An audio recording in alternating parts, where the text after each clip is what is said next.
Welcome to Jackal's Wrestling Entertainment Podcast. We just want to say we're here. I'm Caleb, as always, and here is Jeremiah. So we're going to kick off with, as always, our Raw. First Raw after the main debut in a Netflix episode here. We kick things off with CM Punk. CM Punk, where he would declare for the Royal Rumble. He'd be interrupted by Seth and Drew McIntyre. What do you think about CM Punk's opening Raw promo on Raw on Netflix? I think it's an awesome way to kick off Raw. Anytime you have CM Punk, the voice of a voiceless. The clone for WrestleMania, as we all know, last year in the Rumble, the injury happened. He missed WrestleMania as a participant, wasn't part of a build here, but I mean, this Royal Rumble was just stacked. I cannot wait. Adding CM Punk to it just makes it better. We have a huge Royal Rumble later on, and we'll talk about it on Smackdown. Rey Mysterio also declared for this Royal Rumble. So far shaping up to be the most star-studded Royal Rumble maybe we've ever seen. Next up on Raw was maybe the most talked about thing of the week. Up next on Raw, we saw Penta's WWE debut on Raw, on Netflix, against Chad Gable, rocket buster of a match. What do you think of that huge match and the big debut? I think it was an awesome way to debut. Like they said, the war's kept secret. We knew it was going to be Penta. They, announced his name, but Chad Gable is just someone that's so, I think, underrated in a sense of he can just have a great match with anyone. And Penta, I mean, that was a heck of a way to debut on Raw. Very, very happy for him. Awesome promo afterwards. Really, you can tell he was just really loving the moment. So it got emotional. People saying, and even Michael Cole said, he is the biggest luchador since Rey Mysterio to debut in WWE. Is that true? Is that the case? Is there a case for Rey Fenix to be that guy? Does this cause maybe a little rivalry, as Bischoff possibly spoke on his podcast, of when Phoenix comes in, maybe he rivals Penta? What do you think of that situation? Is something there? Can you go with this?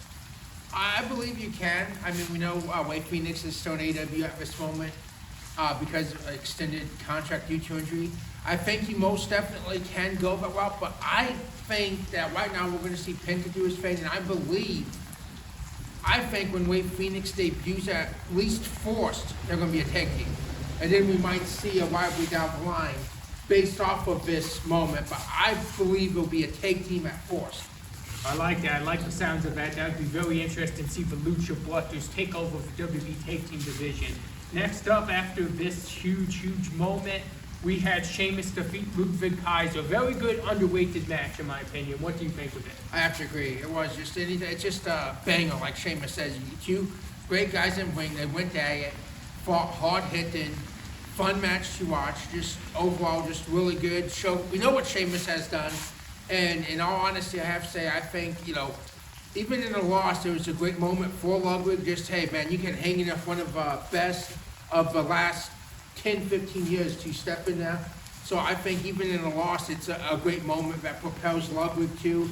And I'm really hoping Sheamus finally gets that kind of title myself. It did set up, we have Braun Breaker versus Sheamus for the IC title coming up. And that's going to be a huge match. Braun Breaker, only thing I'll say about Braun Breaker's ring is you haven't seen him much as of late. I need to see more of Braun Breaker, more of our Intercontinental Champion on TV, on Raw, doing more matches, showing how dominant he is. What do you think about that? Agreed. Most definitely. I understand, maybe with Netflix, like Triple H says, you can't get everyone in. But we've seen him in the crowd. But yes, I'm with you. I'd love to see some matches. Even if it's not for the title, just get some matches up there. We know he can go. We know he's dominant. Get some wins and just, see Braun Breaker a little bit more on television besides just in the audience. Next, we had Jey Uso and Gunther. Big promo between this. Looks like we're setting up for a future World Championship match. Jey Uso and Gunther. Do you think Jey does it? Do you think Jey finally breaks that wall? Does he become the WWE Champion by beating Gunther?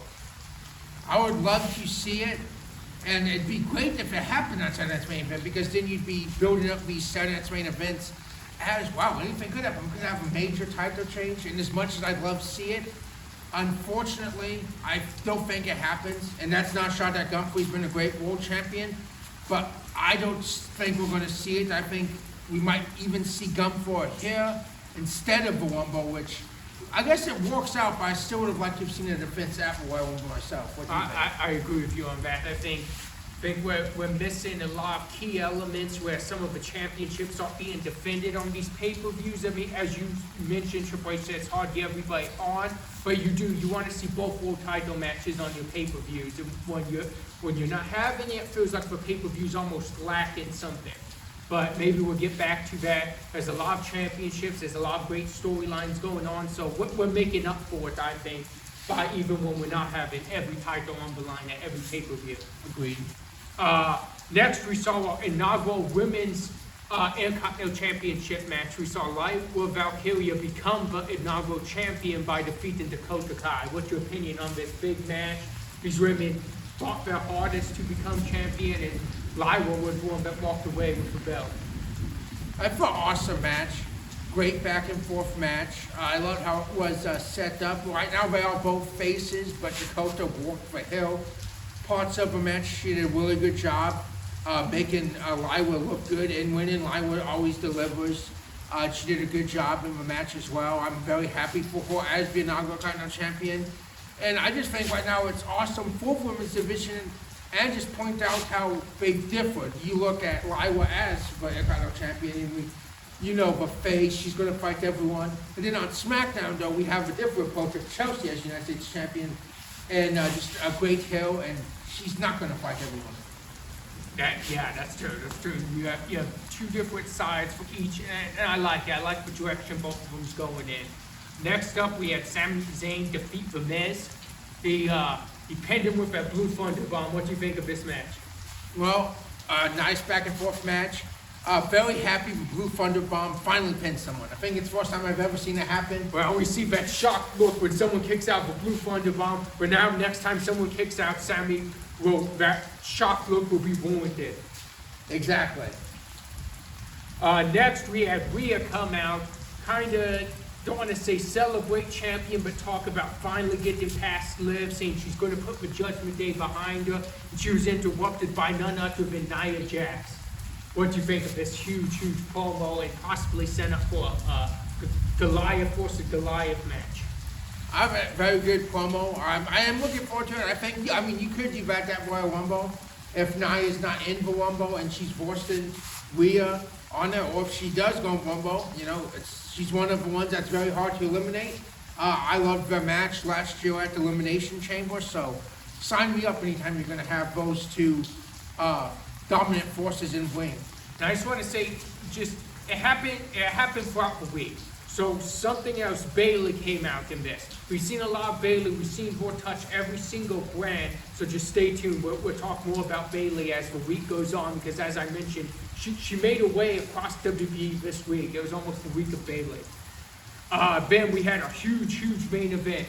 We had Damian Priest finally put the Judgment Day behind him when he defeated Finn Balor in a street fight. There was everything. There was interference from the Judgment Day, for War Raiders, broken tables, broken stage equipment. They fought through the crowd. We had it all in this match. What was your opinion on this huge match? Great match. I mean, I love gimmick matches. Any match straight up, but gimmick matches are fun, and this match was fun. Like you pointed out, they fought through the crowd. They fought everywhere. Balor stretched it out. Priest is like, no, I'm not done yet. You're coming back. Judgment Day tried to save them. War Raiders equaled things up. And I don't know, maybe Priest did finally put that last nail in Balor's coffin for this rivalry at the moment. I don't know where it goes next, but I hope that both Priest and Balor join the Star-Studded Royal Rumble, because that would be awesome. That would be great. That would be amazing. Then next, we move to the very next night. We had NXT, where we kicked off with our new NXT champion, Oba Femi, saying how NXT is his kingdom. He rules over all of NXT. He was interrupted by Eddie Thorpe, who attacked him with a strap, and Oba Femi was not happy about that. What do you think about this? Does this step set up for a possible strap or bulldog match between Oba Femi and Eddie Thorpe? I believe so. I believe we'll see a strap match, probably Vengeance Day. I do believe that's the next major NXT event coming up. You've been building up Oba and Eddie now for a few weeks, ever since before the Island Survivor match. And I am just looking forward to this era of Obafemi because you just look, at paper and stuff, and who really is going to beat this monster one-on-one is just what I want to know.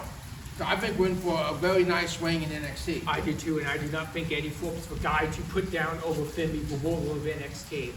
Next up, we had Shotzi defeats Stephanie Valcour with help from Fallon Henley. She is now the number one contender for Fallon Henley's championship.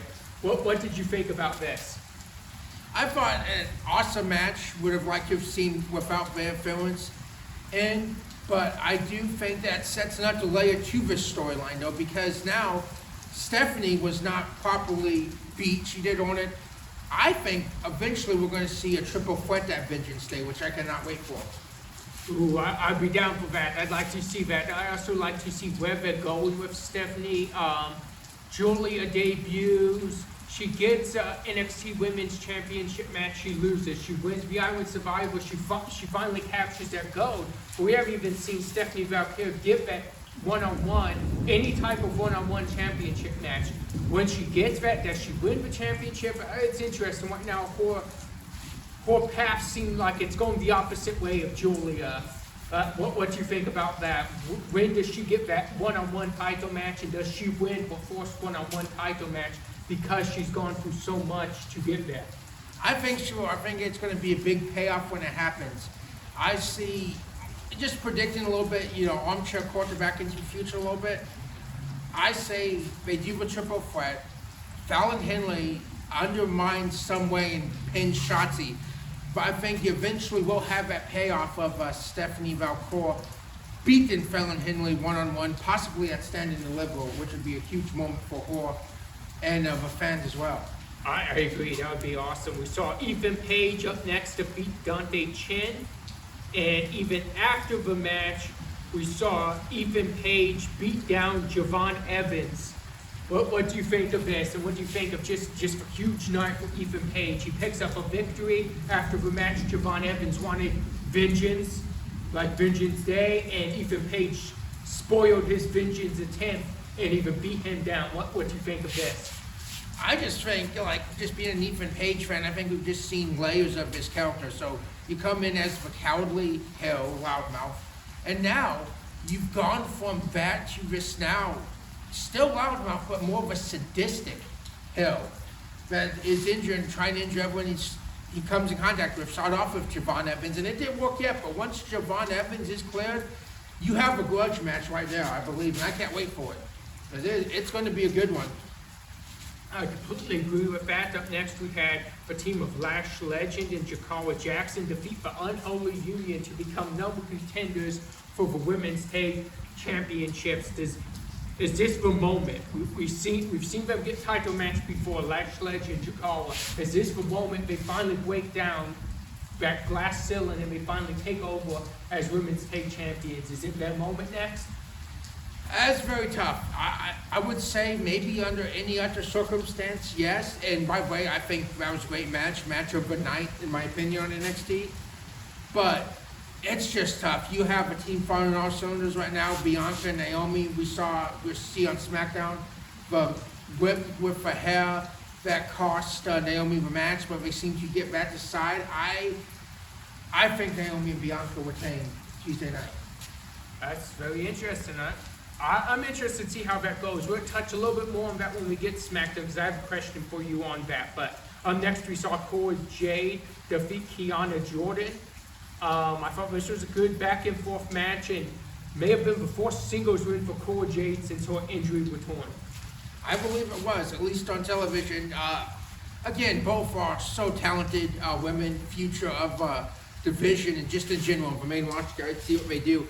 Kalani, she was the first women's North American champion. Awesome compared to, she's going to be in the hunt. Cora she had more to lose than Kalani, I believe, and she took advantage and won the match. She's trying to propel her case for any kind of title match, I believe. Now we have the NXT Tag Team Championship match. We had Nathan Frazier and Axiom defeat OTM as Johnny and Ciampa DIY watched on the SmackDown Tag Champions. What did you think of this match? I think awesome match. Fraxium, there's a reason why they won Tag Team of the Year by so many different outlets, like Wrestling Illustrated, and just awesome chemistry in the ring. We've seen a little bit, possible friction between them, but they always seem to make it work and come out on the win. OTM's up and coming. I'm excited to see what they do in the future. But right now, it's just, they're just on the roll, and hey, maybe we'll see an interpromotional champion versus champion match against DIY. I'd be very interested in that match. So, real quick, before we get to our main segment here on NXT, I want to talk about this. Just because it has to do with Nathan Frazier. So, we've seen after NXT, like Thursday, we saw WWE and TNA come to an agreement where NXT and TNA Wrestling will have this like relationship. It's a multi-year deal. They will go back and forth on each other's shows at times. After that, they said NXT would be a part of the Genesis pay-per-view that will air tonight. And then Nathan Frazier put up an Instagram photo where he's looking at the Bible and he's on chapter Genesis. And he's pointing at the Genesis. Is he going to make an appearance on NXT Genesis tonight? And are we going to see Frazier and Axiom against the Hardy Boys possibly in an interpromotional tag team match? I believe so. I really do, because you look back maybe a month or so ago on Twitter, Matt Hardy and Nathan Frazier were going back and forth. And Matt Hardy said, he would be very interested and he would make it happen. And it would be a dream match, because I know the Hardys do defend their titles against the Wascos, who were on NXT a couple months ago with Wes Lee. So it would not surprise me to see a Fraxium Siphon tonight after that match, setting up maybe Vengeance Day, tag team versus tag team match. Sign me up if it happens. Yeah, I'd be down for that match. Now we go to our main event on NXT. Not a match, but a segment where Roxanne Perez would say how she dominated, which she did. She dominated the women's division in NXT for the last over a year. But she would talk about that. She would say how it's still her division, should be interrupted by none other than Bayley. What was your opinion on this big segment and huge opportunity for Roxanne Perez if she gets her first main roster rival against the former women's world champion in Bayley? I think it was an awesome segment, like you said. Flowers to Roxanne for what she did. She was the anchor of that division for a long time. We know she'll be moving up to the main roster soon. And Bayley is just awesome. Like I said, her presence was felt throughout the weekend of the review, which I thought was an awesome touch. She's just so over with the fans. And I see her all over the place, even, promoting even at games on in sports, NFL basketball games. But what I think this really does is great, like you said, because Roxanne, you go against one of the biggest stars of the division to rival and debut against would be awesome. And I can't wait to see that match. And, well, Roxanne was even in the crowd during Smackdown. That's true. Now we go to Smackdown, where we started off, as we spoke on, Rey Mysterio declared for Royal Rumble. And he was declaring for the Royal Rumble. Kevin Owens came out and told him, please win the Royal Rumble. Win it, and when you do, challenge me for the world title. Bold prediction from Kevin Owens saying he's going to defeat Cody Rhodes, and it's set up for a main event match between Kevin Owens and Rey Mysterio later on that night. Yeah, just awesome. We know Rey Mysterio's a legend. Raw superstars in San Diego. They're doing the transition, the transfer window right now, so we'll see where everyone ends up at. But Rey Mysterio declared for the Rumble almost 19 years ago. He won it. Won it all, coming in number one. Ended up beating Randy Orton, who was number 29, I believe. Yep. At the end. Just awesome moment. Kevin Owens is so good. He's doing so good right now. He's getting ahead of himself, saying he'll beat Cody.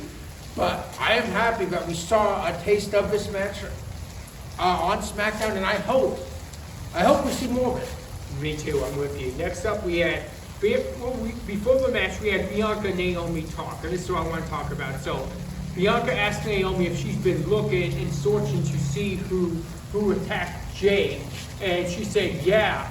And Jay would put up on Twitter, sure. As in, sure, you've been looking. Is this foreshadowing something? Did Naomi take out Jay Cargill? I don't want to point my finger, but right now, a lot of people said maybe it was Bayley, but right now, projection things are going. I don't believe it was Bayley. Right now, Naomi has gained the most for Jade being taken out. I mean, yeah, versus Bayley, I'm telling you, she on War Games team, okay, but Naomi right now is one half of Women's Tag Champions.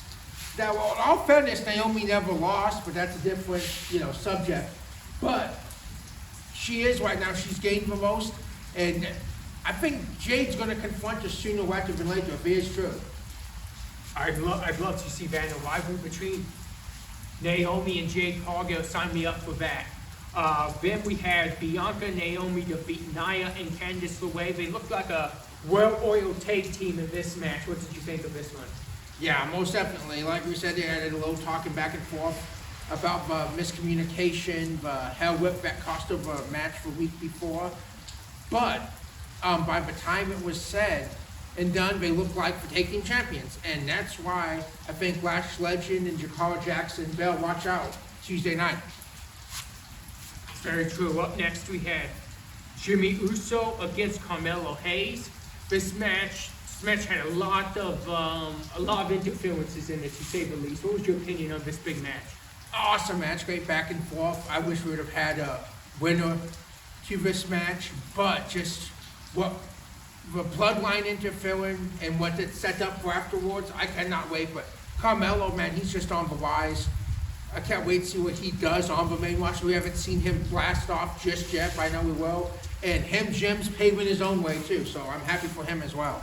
After the match, we saw Jacob Fatu, we saw Tama Tonga come out. They attacked Jimmy. Carmelo Hayes was like, I want to be in on this attack, and Jimmy, they attacked Carmelo Hayes. Braun Strowman eventually came out and made the save, setting up for Jacob Fatu and Braun Strowman. What do you think of that? And we also seen Solo come out. He kept getting booed, and he walked away. What's your opinion on that? Solo, I don't know. I don't know if Solo is saying that maybe, hey, I'm done with this right now, and he left it in the hands of Jacob Fatu and Tama Tonga. I don't know what Solo's motives are at this moment, but sign me up for Saturday Night's Main Event. Right now, it's going to be a great show, but that match alone, I cannot wait for. Those two monsters going at it. I'm 100% with you on that one. Up next, we had the Machine Guns versus Garza and Humberto. That was a high-flying, action-packed match. It was such a good match. And it's just, I think Garza is just so underrated. We know what they can do in the ring. Legado, Santos, great heel, great leader. But Machine Guns have just been firing on all cylinders since they came to SmackDown. So great match. Machine Guns pick up a hard-earned victory. So up next after that, we had B-Fab versus Piper Niven. A lot of interference from Chelsea Green. Legend Minchin coming out and helping B-Fab counter the odds. What was your opinion on that match? I thought gave B-Fab finally her chance to shine. I believe so too. I mean, you just have to respect her. She's gone. She was the manager, mouthpiece. She got let go. She came back. She has managed now to just trail her own journey. She's been working in the dungeon and just really, like you said, her chance to really show what she can do as a singles competitor. And I'm all for it. I wish her the best. And Piper Niven she's just done good wherever she's been handed since she came to the main roster. And being Chelsea's heavy has been great. Next, we had one of the main events of SmackDown. We had Rey Mysterio versus Kevin Owens, first time ever. I love this match. What did you think of it? I did too. Awesome match. Rey Mysterio, Hall of Famer, legend, one of the best to ever do it. Kevin Owens, like I said, is just so good. His character work is great. The reason why he's doing so good is he honestly believes he is justified for his actions. He thought Rey Mysterio would be on board with him, but Rey Mysterio does not quite agree with Kevin Owens' motives. But like I said, this match we saw on SmackDown could have been on a pay-per-view. It could have been on WrestleMania because those two are two great performers. After the match, we saw Kevin Owens want to inflict more punishment on Rey Mysterio. We saw Cody come out. They brawled through the area, had to be separated by security. What did you think of that? We saw our champion back. We haven't seen Cody for a little bit. I thought that was awesome. Like you said, see him back. He's cleared now to, after Saturday Night's Main Event, to do the ladder match and come back and make sure, hey, you're not going to take out Rey like you took me and Randy out. So, Cody's just been like even Rox pointed out last week, he's been carrying the company. It's great to see him back, and I cannot wait till him and KO finally meet in that ladder match. Then next, we saw a main event of SmackDown, and I thought it was an amazing match. Tiffany Stratton defeated Bayley clean to retain both newly won women's championship. What was your opinion of that big match? It was an awesome match, and it was for representation and presentation that made us off, because you've been hyping this match all week. You put it on the main event, like we just said, you just had, that killer match from Kevin Owens and Rey Mysterio. This match right now delivered. Roxanne was down in the crowd, like you said, clean. No interference, no cheating, and I think it just solidified Stratton as champion.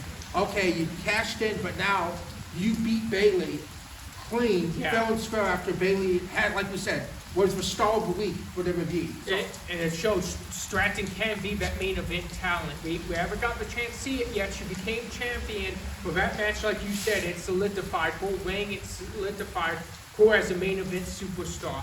Now, what was your match of the week? Huge week in WWE, a lot of good action.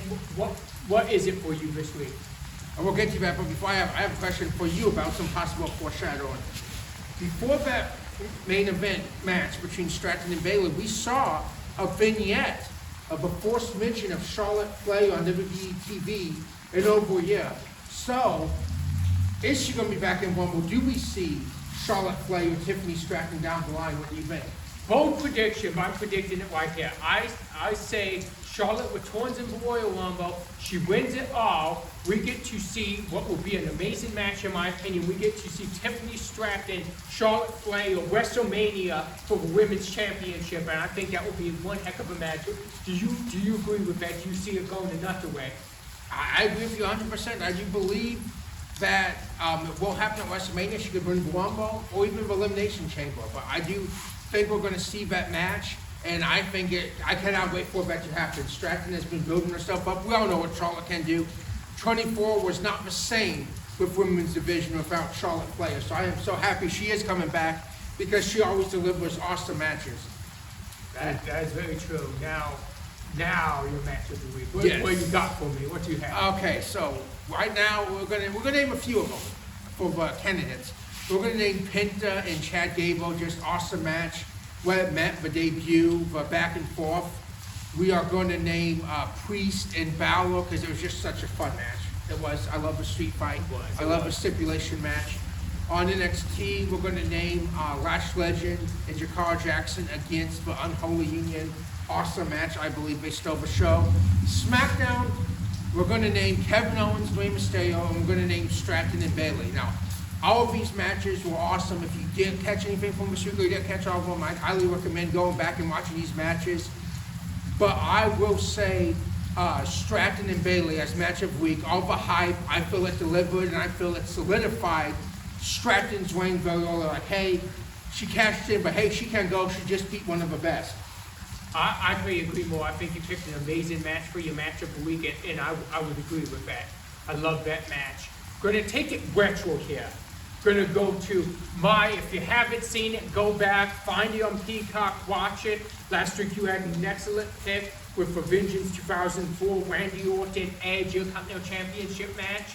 I'm going to go with another classic. This one was 2 years before that. This would be No More CO2, the main event where you would see Brock Lesnar, a very young Brock Lesnar, against a biker Undertaker in a Hell in a Cell match for the WWE Championship. That was an amazing match. It's a match me and you have watched so many times. What do you feel on the match I'm picking? Awesome match. Again, like he just said, highly recommended. And it really was like old school, embodies what Hell in a Cell match is all about. There was a lot of blood. There was even Paul Heyman got busted open in the match. Wise Man got color on this one.